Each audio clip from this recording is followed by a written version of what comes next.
Thank you.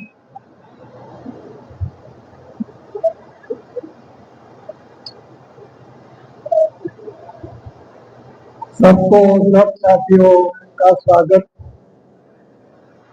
सबको आपकी जय जोहार, सेवा जोहार, गुलगुलाल। आप सबका इधर स्वागत है आदिवासी समन्वय मंच भारत की ओर से। हम साल में एक बार अलग अलग राज्य में मिलते हैं। ये हमारा 10वां अधिवेशन है। आप सब लोग जानते हैं, आप लोगों को विदित है कि आदिवासी समाज आज चौराहे पर है। आदिवासी समाज आजादी के बाद सब समाजों को कुछ न कुछ मिला है, लेकिन आदिवासी समाज एक ऐसा समाज है, ये मेरे शब्द नहीं है, लेकिन सुप्रीम कोर्ट के न्यायाधीश जस्टिस कृष्ण अय्यर के शब्द है। जब समता जजमेंट को लेके हम लोग हमारे राष्ट्रपति जी को मिलने के लिए गए, उस वक्त के.आर. नारायण जी राष्ट्रपति थे। तो के.आर. नारायण जी ने 1 घंटे तक हमारे साथ बहुत अच्छा बात किया। उन्होंने 10 मिनट दिया था, लेकिन वो सुनते गए 1 घंटे तक हमारे साथ बात किया। फिर उन्होंने कहा कि I am head of the state, but you know I am not the executive of the state. इसलिए आप लोगों को हिंदुस्तान के पंत प्रधान को भी मिलना चाहिए। इसलिए फिर हम लोग हिंदुस्तान के पंत प्रधान को मिलने के लिए गए। उस समय अटल बिहारी वाजपेयी पंत प्रधान थे। मेरे साथ गांधी जी की पोती थी। मेरे साथ विनोबा जी के सचिव थे, सेक्रेटरी थे। मेरे साथ कई जाने माने 10 लोग थे। हम लोग गए, आधे घंटे तक मैं बोलता रहा। फिर जस्टिस कृष्ण अय्यर थे, उनसे रहा नहीं गया, इसलिए उन्होंने फिर कहा कि साहब, अगर ये जो 5000 साल से जिन लोगों को अन्याय होता रहा है वो आदिवासी समाज, इसलिए समता जजमेंट का अगर आप इम्प्लीमेंटेशन कर दोगे तो इतिहास में आपका नाम बन जाएगा। इतना सुनने के बाद अटल जी ने कहा कि मैं आपकी बातों से सहमत हूं, लेकिन मेरी जो सरकार है, जिनके खिलाफ ये कानून आया है या जिनके खिलाफ ये जजमेंट आया है, उन लोगों के सहयोग से ही मेरी सरकार चलती है।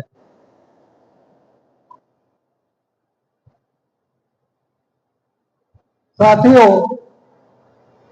इसके बाद हमको समझ में आ गया कि अगर हिंदुस्तान के पंत प्रधान भी नहीं कर सकते हैं, हिंदुस्तान के राष्ट्रपति भी नहीं कर सकते हैं, तो छोटे मोटे का तो सवाल ही पैदा नहीं होता।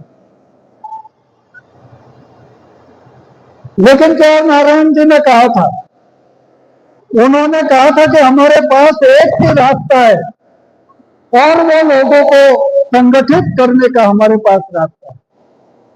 सबसे ज्यादा जो ताकत है वो लोगों की ताकत है, आप लोगों की ताकत है। तो लोग अगर तय कर लेते हैं तो परिवर्तन आ सकता है, क्योंकि मिनिस्टर बनेंगे, एमपी बनेंगे, एमएलए बनेंगे, वो आप लोग ही बनाओगे, हम लोग ही बनाएंगे। हम जैसा बनाएंगे वैसे बनेंगे। तो डेमोक्रेसी जो है, लोकशाही जो है, वो लोकशाही लोगों पर है। इसलिए ओबामा की वाइफ मिशेल ओबामा, जब ओबामा ने स्टेप डाउन किया, सत्ता छोड़ी, तो मिशेल ओबामा ने कहा था, उनके चुनाव के शुरुआत में भी मिशेल ने एक स्टेटमेंट दिया था, हमारी सब महिलाओं को सुनना चाहिए। मिशेल ने कहा था कि पूरी जिंदगी ओबामा 4 पेर कपड़े पहन के रहे हैं, हमने पुराने जूते खरीदे हैं, वो पहन के ओबामा इस आपके पास आए। आपका जो दर्द है वो समझते हैं। वो जब बात कर रही थी तो अमेरिका की आधी महिलाएं रो रही थी। साथियों, मिशेल ने कहा था, मैंने कहा वो कि उन्होंने कहा था कि डेमोक्रेसी एक दिन वोट दे देने से नहीं टिकती, इसको नर्चर करना पड़ता है। जैसे बच्चा हम लोग संभालते हैं और महिलाएं खास तौर पर इतना छोटा बच्चा बड़ा करते हैं आप, तो ऐसे लोकशाही भी एक बहुत डेलिकेट चीज है, उसको बच्चे की तरह उसको संभालना पड़ता है। वो एक मूल्य है, वो जीवन का मूल्य है, वोट देने का मूल्य नहीं है, राज में खड़ा रह जाने का मूल्य नहीं है। जीवन के हर पहलू में हम लोग अपने बच्चों के साथ भी कैसे व्यवहार करें, छोटे बड़े को साथ कैसे व्यवहार करें, वो व्यवहार की बात है। लोकशाही एक जीवन मूल्य है, जीवन पद्धति है, जीवन शैली है। तो ये जो चीज है, ये चीज उस वक्त के.आर. नारायण जी के साथ हम लोगों ने बात किया तो उन्होंने कहा कि ये जो आप लोगों ने आदिवासी एकता परिषद ये शुरू किया है, इसको ही आप ताकतवर बनाओ, क्योंकि from the beginning we were very clear. हम लोग शुरू से ही बहुत स्पष्ट थे।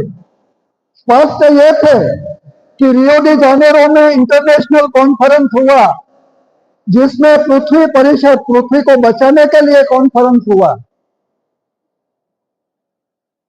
और मूल रूप से 1992 में कोलंबस ने 500 साल पहले अमेरिका खंड की शोध की थी, इसलिए वो तो सेलिब्रेशन के लिए इकट्ठे होने वाले थे। लेकिन फिर वहां के आदिवासियों ने विरोध किया कि 500 साल में हमारे आदिवासियों का तो आप लोगों ने निकंदन निकाल दिया और अभी आप सेलिब्रेशन करने जा रहे हो। तो फिर यूनाइटेड नेशंस ने सोचा कि चलो, तो क्या उसका हल हो सकता है। तो हमारा जो इंडिजिनस लोग है, अगुआ थे, उन लोगों से सलाह मशवरा करके आदिवासियों की पैरेलल परिषद भी वहां रियो डी जानेरो में हो, ऐसा तय किया गया। उस परिषद में बात करते हुए हमने कहा, क्योंकि प्रेजेंटेशन जो करना था आदिवासियों के बदले वो मुझे करना था, इसलिए मैंने यूनाइटेड नेशंस के सब कमेटी में कहा, मैं आधे घंटे तक बोलता रहा। मैंने कहा we are not interested in the further division of the society, हम समाज के नए खेमे बनाना नहीं चाहते, लेकिन आप लोगों ने कोई इसमें वो पॉसिबिलिटी नहीं रखी है, इतने हिस्से कर दिए हैं आपने, इसमें बंटवारे कर दिए हैं आपने या हमने, तो अभी हम लोगों को वो सुधार लेना चाहिए। हमको जो इंटरेस्ट है वो इंटरेस्ट, धरती तभी बचेगी, प्रकृति तभी बचेगी जब आदिवासियों की जीवन शैली का स्वीकार होगा। धरती तभी बचेगी, आदिवासियों के जीवन मूल्यों का स्वीकार होगा, क्योंकि सहजता, प्रेम, अहिंसा, सच्चाई ये ऐसे नहीं होता है। सत्य भी तभी टिक सकता है जब हमारा जीवन में दोगलापन ना हो, हमारे चेहरे अलग अलग ना हो, तभी सत्य टिकता है। अहिंसा भी तभी टिक सकती है। इसलिए ये जो शाश्वत मूल्य है ये सब लोग सनातन सनातन बोलते हैं, लेकिन सनातन मूल्य जो है, वो सनातन मूल्य तो ये है कि इतना छोटा बच्चा अगर माँ बड़ा नहीं करते तो अभी हम अधिकारों की बात नहीं कर सकते थे, कहीं से कूड़े में फेंक दिए होते हम लोग। इसलिए प्रकृति में अहिंसा है। सिंह या शेर भी अपने बच्चों को मार के नहीं खाते हैं, हमको भी नहीं मारते हैं, वो जब भूखे होते हैं तो वो शिकार करते हैं। इसलिए प्रकृति का जो नियम है वो अहिंसा का नियम है, प्रकृति का नियम है वो प्रेम का नियम है। हमारा अस्तित्व प्रेम पर निर्भर है। प्रकृति का ही ये करिश्मा है। प्रकृति चाहती है कि मनुष्य की जनरेशन आगे बढ़ती रहे, नए संतान पैदा होते रहे, इसलिए हमारे हृदय में प्रेम पैदा होता है। इसलिए अस्तित्व का जो सवाल है वो अस्तित्व का सवाल ये प्रकृति दत्त है, ये प्राकृतिक है, ये कुदरती है। इसलिए फिर हमने सोचा कि क्या किया जाए। तो विगत 33 साल से तो हम आदिवासी एकता परिषद के महासम्मेलन कर रहे थे, लेकिन फिर हमने सोचा कि जो हमारे साथी सब जो संघर्षरत है, आज छत्तीसगढ़ में हमारी हजारों महिलाओं पर बलात्कार हो रहा है, हमारे बच्चों को नक्सलाइट कह के 1.5 साल के बच्चे के अंगुलियां काटी जाती है।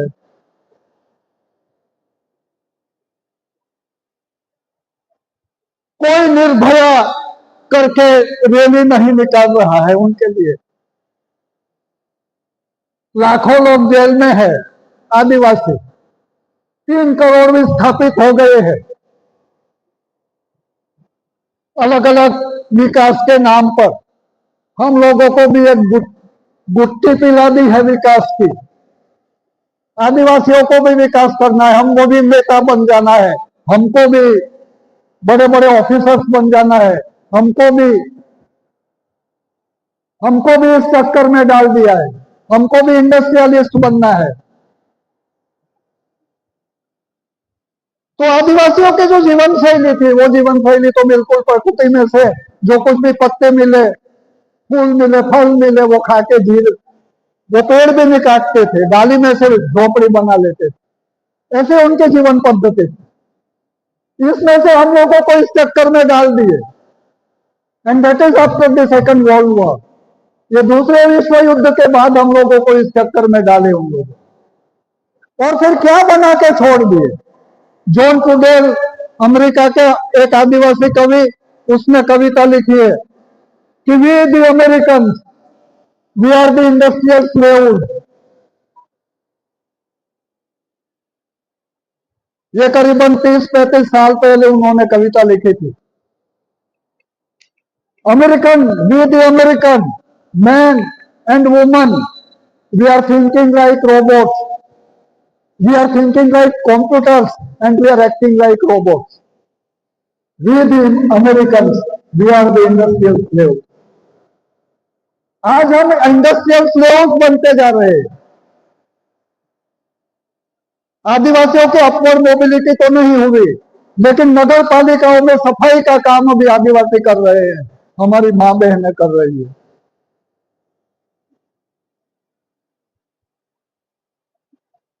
वो काम कोई गलत है ऐसा मैं नहीं कह रहा हूं, श्रम करना कोई गलत है ऐसा नहीं मैं कह रहा हूं, लेकिन एक संडास करे और दूसरा संडास साफ करे, ये व्यवस्था हमको मंजूर नहीं है।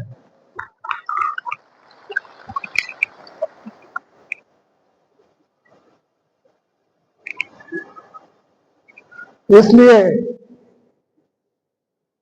पूरे देश में जो संघर्षरत लोग थे, उन लोगों को थोड़ा एहसास हो कि हम अकेले नहीं हैं। इसलिए 2015 में इंदौर में बैठ के हमारे साथियों ने तय किया कि आदिवासी समन्वय भारत की रचना की जाए।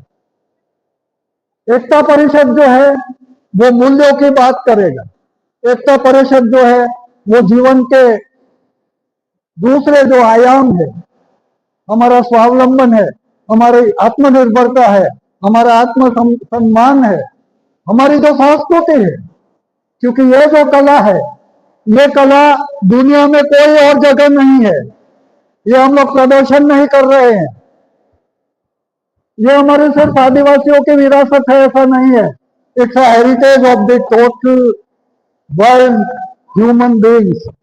ये मैनकाइंड, मानव जात की ये विरासत है। इसलिए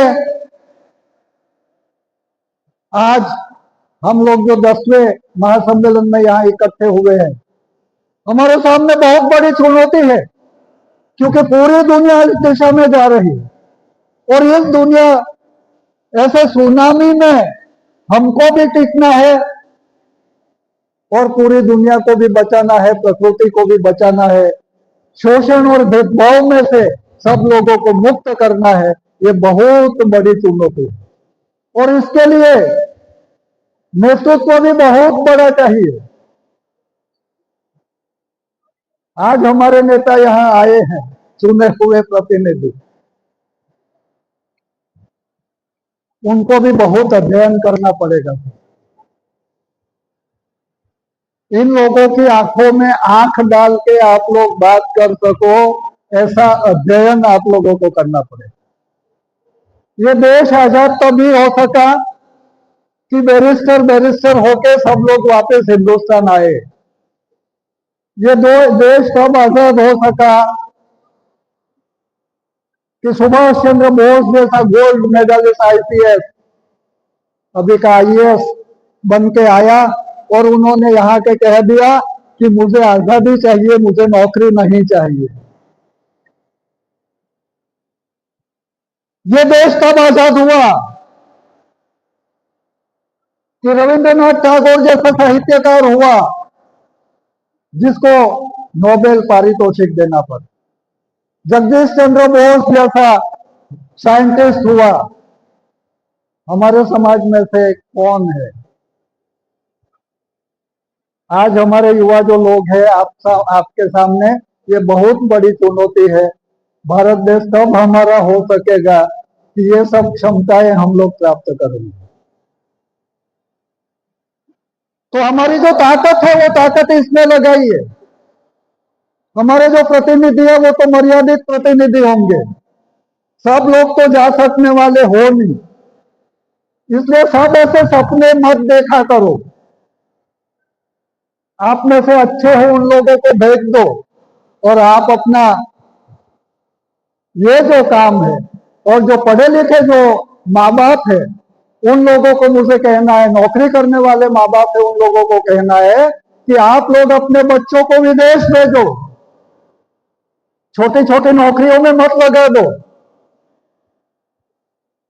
इन्होंने क्षमता हो तो उन लोगों को बाहर भेजो, उन लोगों को अच्छा पढ़ाओ, तब जाके हमारे लोग मुक्त हो सकेंगे, आजाद हो सकेंगे। अभी हमारी आजादी नहीं है मित्रों। देश आजाद हुआ है लेकिन लोगों की आजादी के लिए, छोटे लोगों की आजादी के लिए अभी बहुत कुछ करने का बाकी है। इसलिए बिरसा मुंडा जी आखिर में जब जेल में थे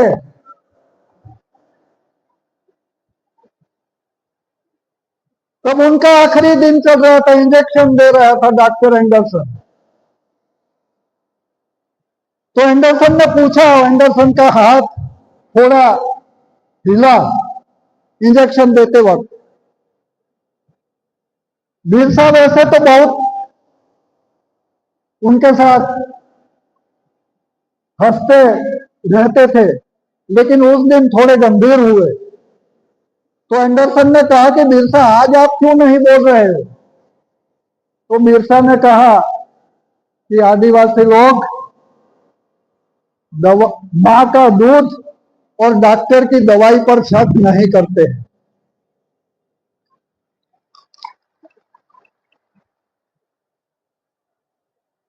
फिर एंडरसन ने पूछा कि आपकी आखिरी इच्छा क्या है?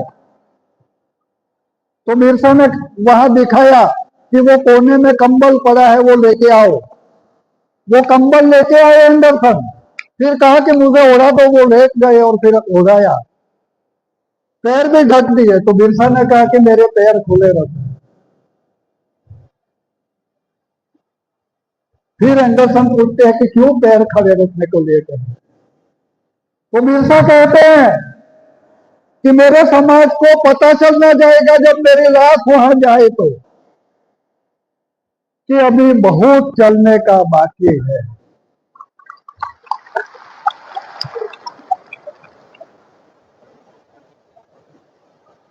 शहीदों की लाश भी देने की हिम्मत शासकों में नहीं होती। बिरसा को जेल में ही जला दिया गया। साथियों, बात लंबी हो सकती है, लेकिन आज हम लोग गोवा में इकट्ठे हुए हैं, तो 10 साल के बाद जो भी कुछ हम लोगों ने किया है, इसका घोषणा पत्र, गोवा डिक्लेरेशन हम लोग घोषित करने वाले हैं। अगर आप लोग 4 बजे तक रहोगे तो सुन पाओगे, लेकिन गोवा डिक्लेरेशन हम लोग करें। लेकिन इनमें 3, 4, 5 बातें बहुत अहमियत रखती है। देश के जो संसाधन है, जल, जंगल, जमीन, खनिज संपत्ति, ये कोई 1-2 सेठ की होनी चाहिए या सब लोगों की होनी चाहिए? मैं आप लोगों को पूछ रहा हूं, सबकी होनी चाहिए कि नहीं?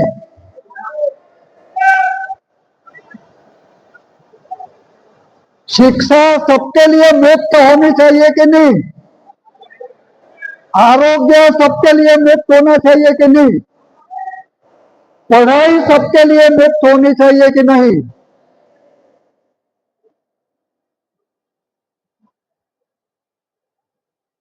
ये तो प्राइवेट कंपनियों को दे रहे हैं।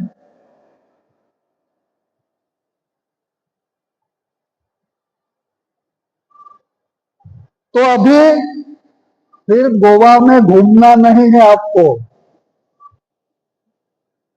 पूरे देश में घूमना है और ये संदेश पूरे देश में लेके जाने का है।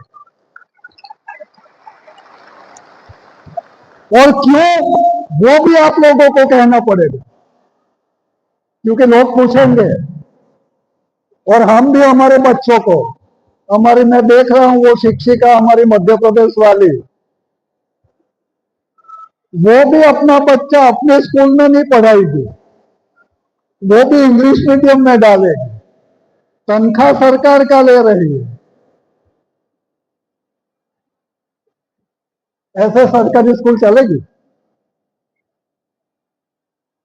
हमारे एक बेचारे अनपढ़ साथी है जिसने हाई स्कूल बनाई थी अपने गांव में, सब शिक्षक शहर में रहने के लिए चले गए। तो फिर एक दिन उनको इकट्ठे करके वो बेचारे ने पूछा कि यहाँ जो बच्चे पढ़ते हैं वो जानवर है? आपके बच्चे इंसान है और हमारे बच्चे जानवर हैं।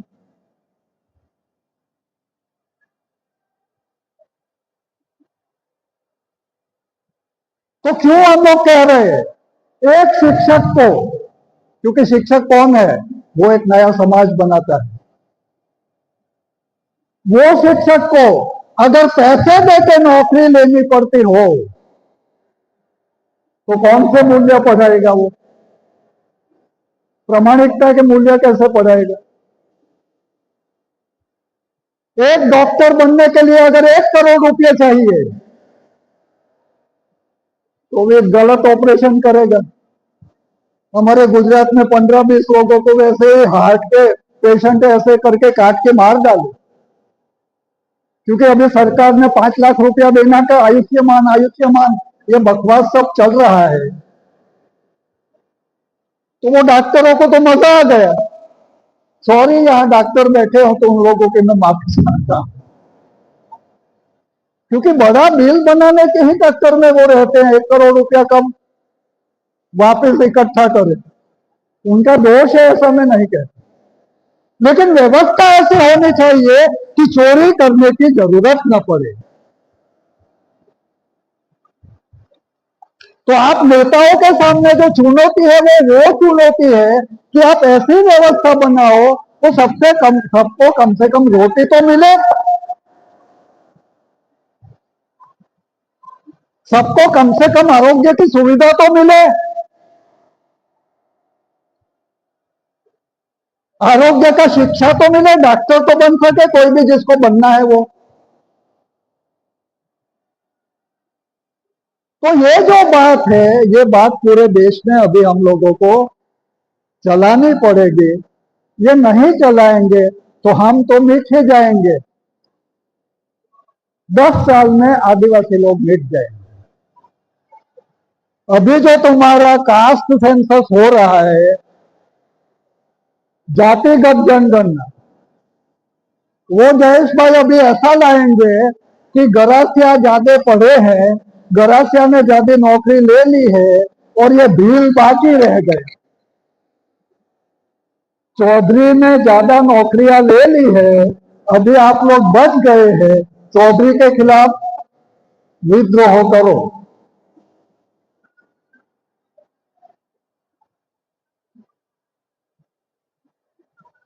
हम लोगों को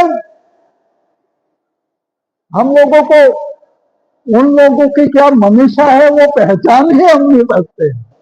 वो इतने शातिर थे और अपने लोग अभी, हम लोग पढ़े लिखे लोग भोले हैं ऐसा नहीं कह पाएंगे। वो हमको मूर्ख बना रहे हैं, वो हम लोगों को स्वीकार करना पड़ेगा।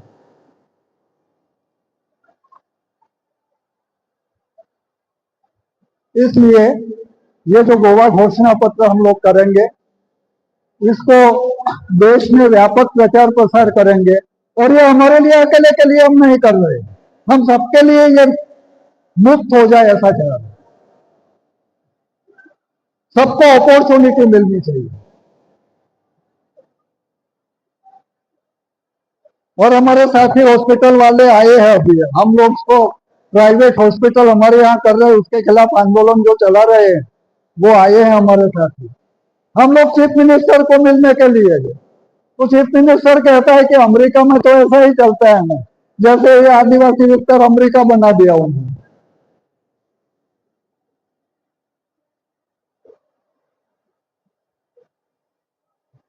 तो साथियों,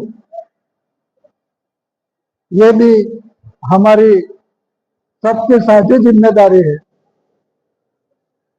वो राजनीतिज्ञ होंगे, बौद्धिक होंगे, सब लोग हम लोगों को मिलके ये काम करना है। और आदिवासी समाज भारत की रचना इसलिए ही 10 साल पहले की। अलग अलग लोगों को जोड़ने के लिए अलग अलग राज्यों में हमने 10वां सम्मेलन है और करीबन 22-23 राज्य में हमारी पहुंच है। और इस साल जैसे डॉक्टर साहब ने बताया, जैसे 17 राज्य के लोग अभी प्रतिनिधि के स्तर पर यहाँ जमा हुए हैं। आप लोगों को मैं हार्दिक शुभकामना व्यक्त करता हूँ। हम लोग तो चले जाएंगे, 75 साल हो गए हैं, लेकिन आपके भविष्य अच्छे रहे, सकुशल रहे, आपके बच्चे अच्छे रहे, ऐसी कामना के साथ मैं मेरी बात बंद करता हूँ। आप बहुत बहुत धन्यवाद।